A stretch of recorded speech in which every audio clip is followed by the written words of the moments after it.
Assalamualaikum warahmatullahi wabarakatuh. Saya Sahnas dengan NIM 2020188098 akan menjawab pertanyaan nomor 1. Nomor 1, muamalah merupakan bagian dari ajaran Islam yang berkaitan dengan hajat hidup manusia yang didasarkan pada ajaran Islam. Salah satu persoalan dalam muamalah ini adalah tentang hidup dan kerja. Salah satu etos kerja adalah bahwa kerja adalah ibadah. Jelaskan apa yang dimaksud dengan kerja adalah ibadah tersebut. Bekerja adalah ibadah. Rasulullah Shallallahu Alaihi Wasallam adalah seorang yang sejak masa mudanya melakukan ikhtiar untuk kemandirian. Beliau pernah menjadi seorang penggembala, kemudian pernah juga berdagang dengan mendagangkan barang milik orang lain. Kemudian pernah juga menjadi seorang pembisnis. Dalam sebuah hadis Rasulullah Shallallahu Alaihi Wasallam bersabda, tidaklah seorang hamba yang memakan makanannya sendiri lebih baik dari hasil usaha tangannya sendiri. Dan sungguh Nabi Daud alaihissalam makan dari hasil usaha tangannya sendiri. Hadis riwayat Muslim. Dengan bekerja, maka sebenarnya kita sedang bersyukur kepada Allah, karena ketika kita bekerja, kita sedang menggunakan akal pikiran kita, mata, telinga, tangan, kaki, yang mana kesemuanya itu adalah pemberian dari Allah Subhanahu wa Ta'ala. Sebaliknya, jika kita malas bekerja, maka kita mengkufuri semua pemberian Allah itu. Semua itu jika diniatkan karena Allah, maka akan bernilai ibadah. Sebagai seorang muslim, tentu kita akan menjadikan setiap lini dalam kehidupan kita sebagai jalan mendapatkan ridha Allah Subhanahu wa Ta'ala, termasuk pada pekerjaan kita. B. Bagaimana strategi mencari pekerjaan yang halal? Jelaskan dengan dalil Al-Quran atau hadis. Yang pertama, cari pekerjaan yang halal, jauhi yang haram. Dalam mencari pekerjaan, berusahalah untuk menyeleksi pekerjaan. Carilah yang halal dan jauhilah yang haram. Dari Jabir bin Abdullah radhiyallahu anhu, Nabi Shallallahu Alaihi Wasallam bersabda, wahai umat manusia, bertakwalah engkau kepada Allah dan tempuhlah jalan yang baik dalam mencari rezeki. Karena sesungguhnya tidaklah seorang hamba akan mati sehingga ia benar-benar telah mengenyam seluruh rezekinya, walaupun terlambat datangnya. Maka bertakwalah kepada Allah dan tempuhlah jalan yang baik dalam mencari rezeki. Tempuhlah jalan-jalan mencari rezeki yang halal dan tinggalkan yang haram. Hadis riwayat Ibnu Majah nomor 2144. Al-Hafiz Abu Tahir mengatakan bahwa hadis ini sahih. Jika cara yang ditempuh adalah cara yang halal, tentu akan berpengaruh pada ampunya doa dan insya Allah akan dipermudahkan jalannya oleh Allah Subhanahu wa Ta'ala. Yang kedua, cari berkah dalam pekerjaan, bukan besarnya gaji. Ada sahabat yang pernah bertanya pada Nabi Shallallahu Alaihi Wasallam, wahai Rasulullah, mata pencaharian apakah yang paling baik? Beliau bersabda, pekerjaan seorang laki-laki dengan tangannya sendiri dan setiap jual beli yang mabrur atau diberkahi. Hadis riwayat Ahmad 4/141. Hasan li ghairihi. Kita dapat mengambil pelajaran penting bahwa para sahabat tidak bertanya manakah pekerjaan yang paling banyak penghasilannya. Namun yang mereka tanya adalah manakah yang paling thayyib atau diberkahi. Sehingga dari sini kita tahu bahwa tujuan dalam mencari rezeki adalah mencari yang paling berkah, bukan mencari manakah pekerjaan yang penghasilannya paling besar. Karena penghasilan yang besar belum tentu berkah. Demikian penjelasan berharga dari Syekh Abdullah bin Salih Al-Fauzan dalam Minhatul Alam 610. Yang ketiga, jauhkan diri dari pekerjaan meminta-minta. Dari Abdullah bin Umar radhiyallahu anhuma, ia berkata bahwa Rasulullah Shallallahu Alaihi Wasallam bersabda, jika seseorang meminta-minta atau mengemis pada manusia, ia akan datang pada hari kiamat tanpa memiliki sekerat daging di wajahnya. Hadis Bukhari nomor 147 dan Muslim nomor 1040. Dari Hubsi bin Junadah, ia berkata bahwa Rasulullah Shallallahu Alaihi Wasallam bersabda, barang siapa meminta-minta padahal dirinya tidaklah fakir, maka ia seakan-akan memakan bara api. Hadis riwayat Ahmad 4/165. Syekh Syuaib Al-Arnaud berkata bahwa hadis ini sahih dilihat dari jalur lain. 4. Carilah pekerjaan yang tidak menyengsarakan orang lain. Tidak boleh menimbun barang, jika tidak maka ia termasuk orang yang berdosa. Hadis riwayat Muslim nomor 1605. Apa hikmah terlarangnya menimbun barang? Imam Nawawi berkata, hikmah terlarangnya menimbun barang karena dapat menimbulkan mudarat bagi kali ramai. Charles Sahih Muslim 1143. Nomor 5, pahamilah setiap jiwa tidak akan mati sampai rezekinya sempurna. Setiap jiwa tidak akan mati sampai rezekinya sempurna. Kalau sudah ada jaminan demikian, setiap orang yang bekerja teruslah bekerja. Jangan khawatir dengan jatah rezekinya. Dari Ibnu Mas'ud radhiyallahu anhu, Nabi Shallallahu alaihi wasallam bersabda, sesungguhnya Roh Kudus Jibril telah membisikkan ke dalam batinku bahwa setiap jiwa tidak akan mati sampai sempurna ajalnya, dan dia habiskan semua jatah rezekinya. Karena itu bertakwalah kepada Allah dan perbaguslah cara dalam mengais rezeki. Jangan sampai tertundanya rezeki mendorong kalian untuk mencarinya dengan cara bermaksiat kepada Allah. Karena rezeki di sisi Allah tidak akan diperoleh kecuali dengan taat kepadanya. Hadis riwayat Musnad Ibnu Abi Syaibah 4/129 dan Tabrani dalam Al-Mu'jam Kabir 8/166. Dalam hadis di atas diperintahkan untuk mencari rezeki dengan cara yang halal. Janganlah rezeki dicari dengan cara bermaksiat atau dengan menghalalkan segala cara. Nomor 6, banyak berdoa supaya dapat rezeki yang halal. Terus meminta pada Allah untuk mendapatkan pekerjaan yang halal, sebagaimana yang Nabi Shallallahu alaihi wasallam ajarkan berikut ini. Allahumma kfini bihalalika haramika wa ahnini bifadlika aman siwa. Ya Allah, cukupkanlah aku dengan yang halal dan jauhkan aku dari yang haram, dan cukupkanlah aku dengan karuniamu dari bergantung pada selainmu. Hadis riwayat Tirmizi nomor 3563. Hasan menurut At-Tirmizi. Begitu pula Hasan kata Syekh Al-Albani. C. Bacalah surat Al-Quran surat At-Taubah ayat 105 secara tartil dan sesuai tajwid yang ada. Kemudian terjemahkanlah. A'udzubillahi minasyaitonirrajim. Bismillahirrahmanirrahim. Wa qul i'malu fasayarallahu amalakum wa rasuluhu wal mu'minun. Wasaturadduna ila alimil ghaibi wasyahadati wa yunabbi'ukum bima kuntum ta'malun. Yang artinya, dan katakanlah, bekerjalah kamu maka Allah akan melihat pekerjaanmu, begitu juga Rasulnya dan orang-orang mukmin, dan kamu akan dikembalikan kepada Allah yang mengetahui yang gaib dan yang nyata, lalu diberitakannya kepadamu apa yang telah kamu kerjakan. Surahul Azim. Sekian dari saya. Wassalamualaikum warahmatullahi wabarakatuh. Assalamualaikum warahmatullahi wabarakatuh. Saya Zakia Nur Firdausi dengan NIM 202018800050.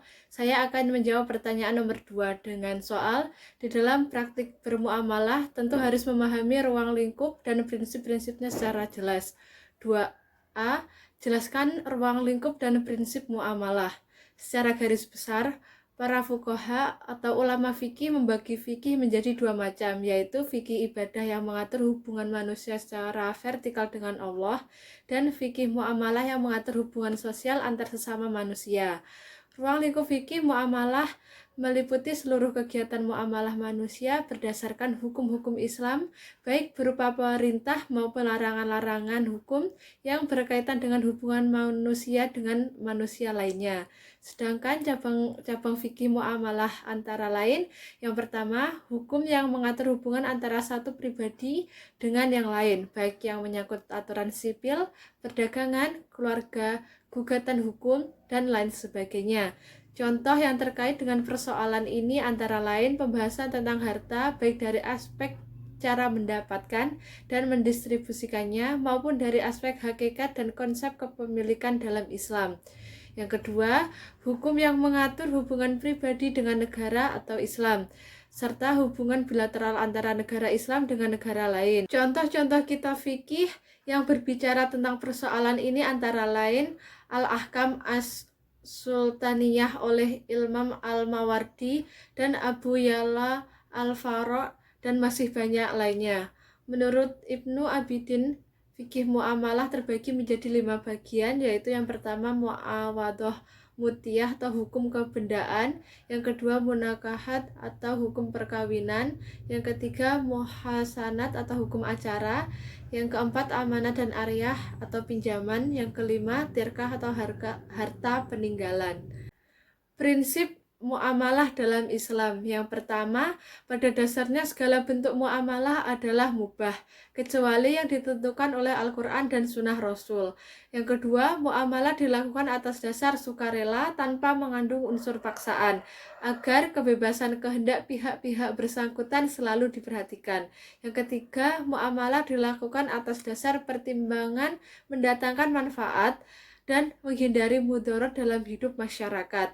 Yang keempat, muamalah dilakukan dengan memelihara nilai keadilan, menghindari unsur-unsur penganiayaan, unsur-unsur pengambilan kesempatan dalam kesempitan, bahwa segala bentuk muamalah yang mengandung unsur penindasan tidak dibenarkan.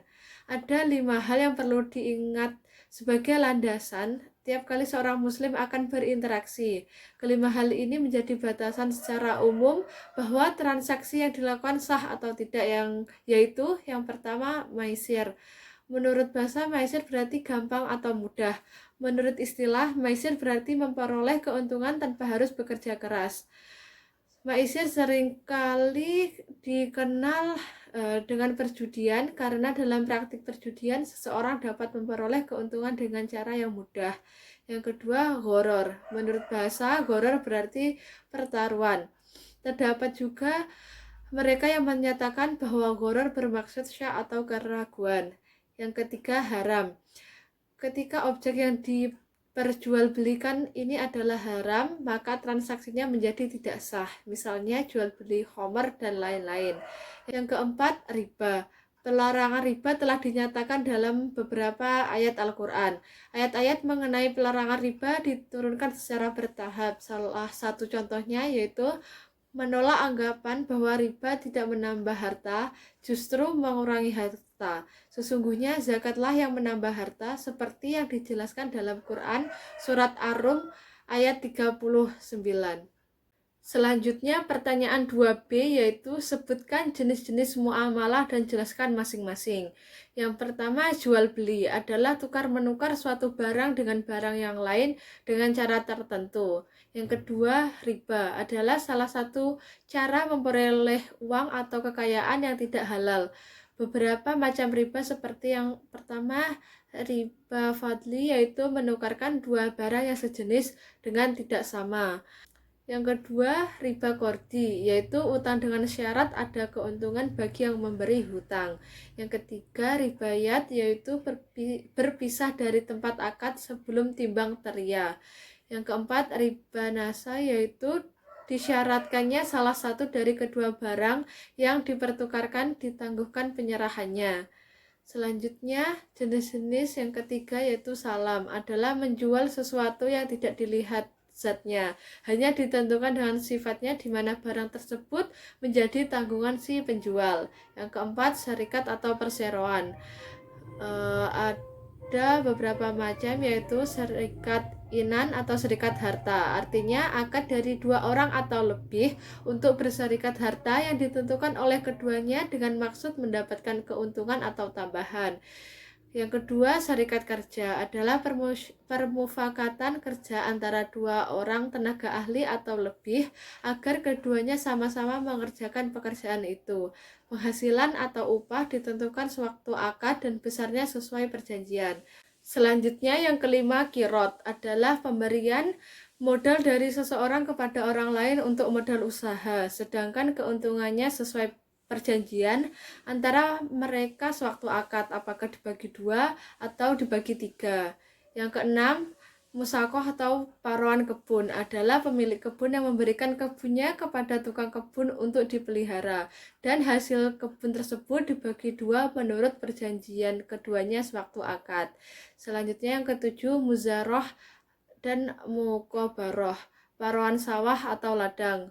Muzarah adalah paruan sawah atau ladang, 1/2, 1/3 atau lebih atau kurang, sedangkan benihnya dari petani atau orang yang menggarap. Selanjutnya, mukobaroh adalah paruan sawah atau ladang, 1/2 atau 1/3 atau lebih atau kurang, sedangkan benihnya dari pemilik sawah atau ladang. Yang kedelapan, mempersewakan adalah akad atas manfaat atau jasa yang dimaksud lagi diketahui dengan tukaran yang diketahui menurut syarat-syarat yang akan dijelaskan kemudian. Yang kesembilan, jialah adalah meminta agar mengembalikan barang yang hilang dengan bayaran yang ditentukan. Yang ke-10, utang piutang adalah memberikan sesuatu kepada seseorang dengan perjanjian bahwa peminjam akan membayar sebesar yang dipinjamnya. 11, jaminan atau rungguhan adalah suatu barang yang dijadikan penguat kepercayaan dalam utang piutang. Yang ke-12, hiwalah adalah memindahkan hutang dari tanggungan seseorang kepada tanggungan yang lain.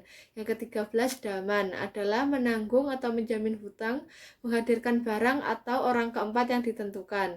Yang ke-14, hajru adalah melarang atau menahan seseorang untuk membelanjakan hartanya. Yang berhak melarang adalah wali atau hakim. Yang ke-15, balik. Anak-anak yang dianggap balik apabila telah berumur 15 tahun, telah keluar mani, telah haid bagi anak perempuan. Anak-anak telah dianggap pandai apabila mereka sudah dapat mengatur hartanya dan tidak lagi menyia-nyiakan. Yang ke-16, wali yatim. Wali anak yatim kalau dia miskin, tidak ada halangan baginya mengambil harta anak yatim yang dipeliharanya sekedar untuk keperluan kehidupannya sehari-hari.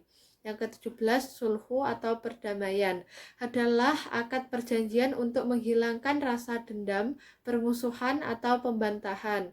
Yang ke-18, ikrar atau pengakuan adalah mengakui kebenaran suatu yang bersangkutan dengan dirinya untuk orang lain. Saksi atas diri sendirilah yang dimaksud dengan ikrar. Yang ke-19, berwakil adalah menyerahkan pekerjaan yang sedang dikerjakan kepada orang lain. Yang ke-20, ariah atau pinjam adalah memberikan suatu manfaat yang halal kepada orang lain untuk diambil manfaatnya dengan tidak merusak barangnya agar barang tersebut dapat dikembalikan. Yang ke-20, hibah, sedekah, dan hadiah.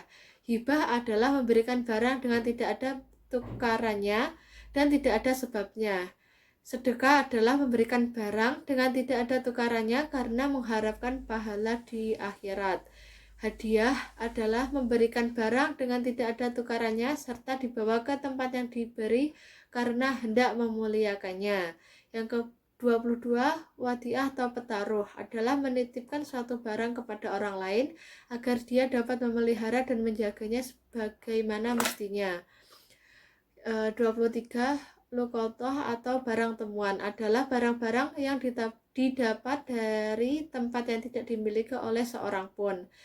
Yang ke-24, ihya atau imawat, membuka tanah baru adalah tanah yang belum pernah dikerjakan oleh siapapun, berarti tanah itu belum dipunyai orang atau tidak diketahui siapa pemiliknya. Yang ke-25, syufah adalah hak yang diambil dengan paksa oleh serikat lama dari serikat yang baru.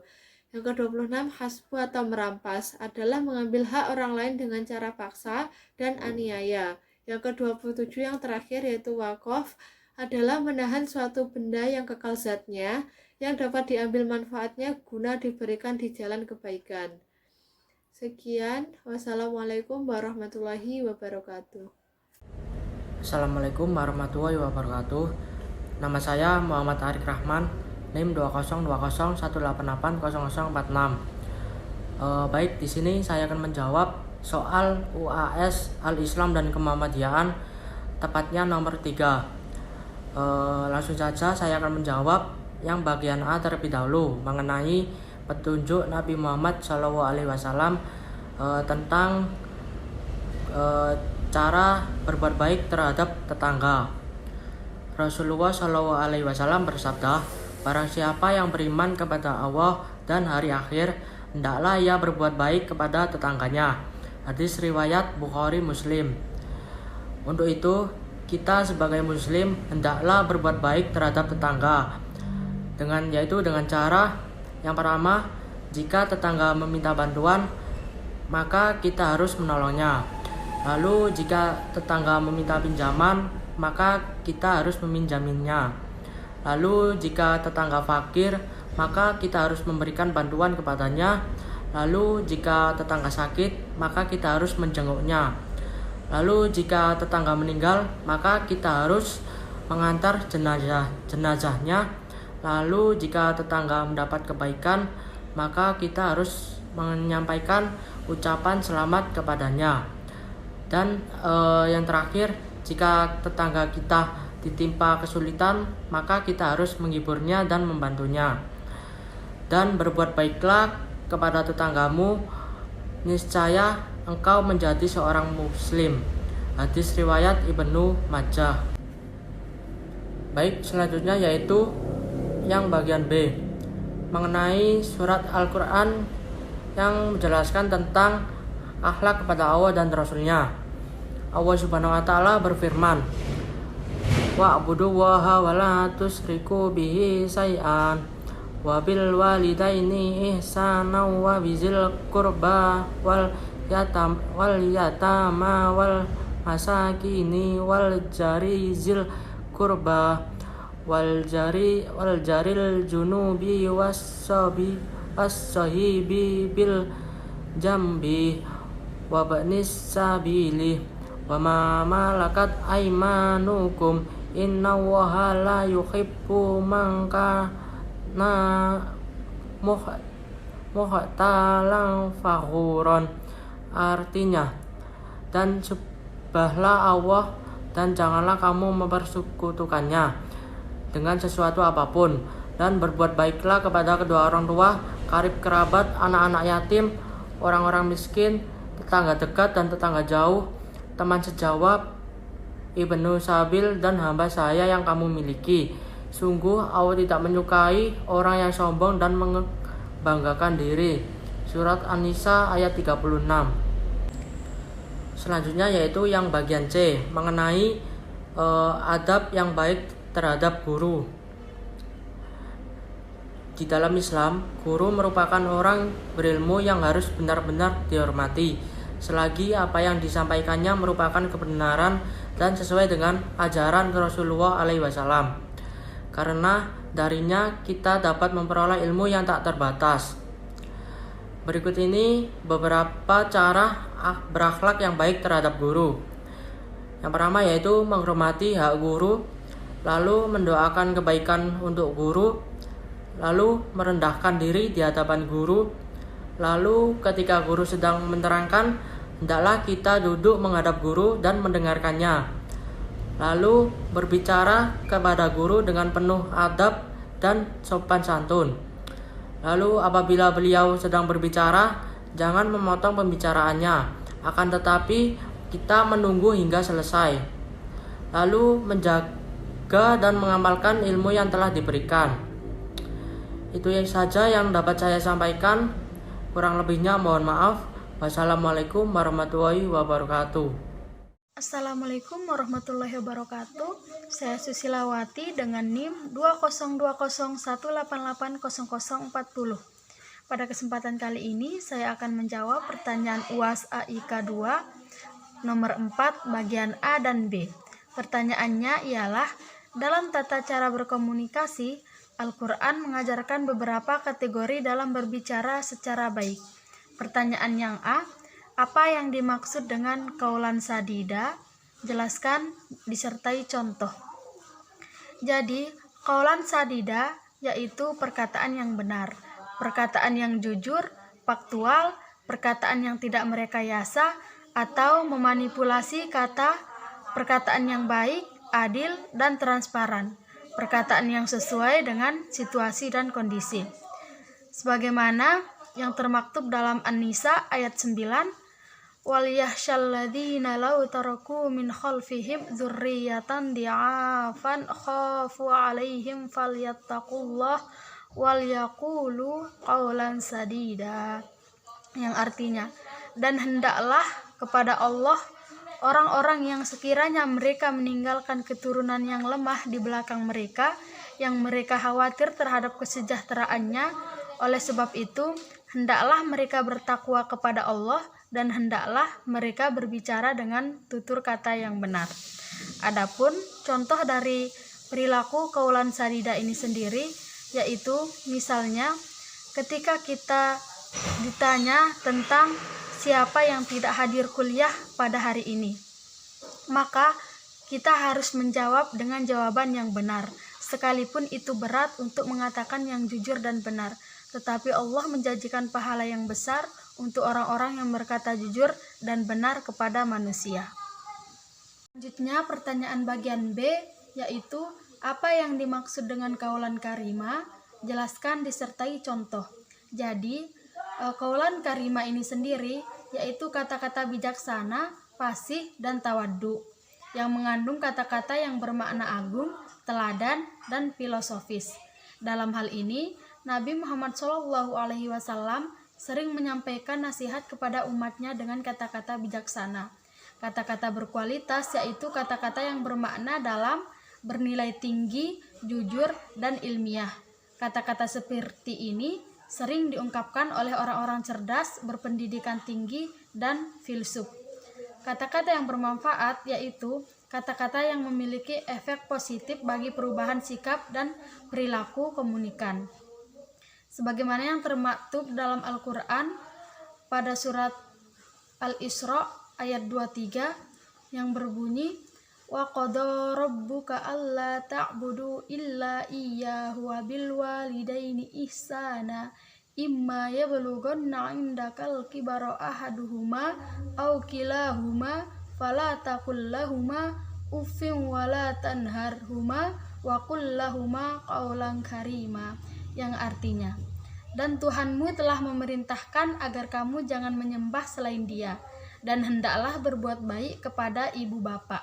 Jika salah seorang di antara keduanya atau kedua-duanya sampai berusia lanjut dalam pemeliharaanmu, maka sekali-kali janganlah engkau mengatakan kepada keduanya perkataan dan janganlah engkau membentak keduanya, dan ucapkan kepada keduanya perkataan yang baik. Sedangkan adapun contoh dari qaulan karimah ini sendiri, misalnya yang paling jelas adalah ketika seorang anak ingin menasihati orang tuanya yang salah, yakni dengan tetap menjaga sopan santun dan tidak bermaksud menggurui, apalagi sampai menyinggung perasaannya. Yang pasti, qaulan karimah adalah setiap perkataan yang dikenal lembut, baik, yang mengandung unsur pemuliaan dan penghormatan. Sekian dan terima kasih. Wassalamualaikum warahmatullahi wabarakatuh. Assalamualaikum warahmatullahi wabarakatuh. Perkenalkan, nama saya Roni Hidayat dengan NIM 202018800079. Di sini saya akan menjawab pertanyaan nomor 5 tentang pengalaman bersosialisasi dengan teman kuliah. Di sini saya akan sedikit bercerita tentang pengalaman saya pada saat awal mula masuk ke bangku perkuliahan. Pada saat itu saya bingung untuk mencari informasi karena saya sangat lumayan kesulitan untuk berkenalan dengan orang yang baru. Lalu saya memberanikan diri untuk menghubungi salah satu teman-teman yang ada di PA Grup Fakultas Kedokteran, dan alhamdulillah respon yang sangat baik dari teman saya. Lalu ketika pada saat itu juga saya banyak bertanya tentang cara pengisian KRS, dan dia memberitahukan kepada saya dengan sedetail-detailnya tentang pengisian KRS dan bagaimana cara menghubungi dosen yang baik dan sopan. Dan sampai sekarang saya berteman baik dan saya tidak sungkan-sungkan untuk bertanya apabila ada materi yang sangat sulit untuk dipahami. Saya akan langsung bertanya karena dia orangnya baik, ramah, dan enak buat belajar bersama. Sekian dari saya. Wassalamualaikum warahmatullahi wabarakatuh.